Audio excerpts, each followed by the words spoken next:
পশ্চিমবঙ্গের দার্জিলিং জেলার মিরিক উপত্যকায় অবস্থিত এই গোপালধারা টি এস্টেট। জানা যায় বর্তমানে ভারতের অন্যতম উচ্চতম চা বাগান হলো এটি। 1881 সালে গোপাল নামক এক ব্যক্তির নামানুসারেই প্রতিষ্ঠিত হয় এই বাগানটি। আর ধারা শব্দটি এসেছে স্থানীয় নেপালি ভাষা থেকে, যার আক্ষরিক অর্থ ছোট ছোট ঝর্ণা।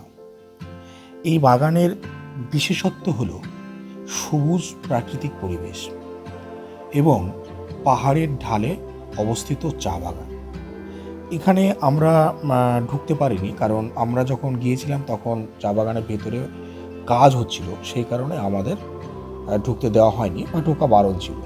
যাই হোক, এই যে সামনে দোকানগুলি দেখা যাচ্ছে, এই প্রত্যেকটি দোকানে চা বিক্রি হয়। আমরাও এখান থেকে একটি দোকান থেকে চা নিয়েছিলাম।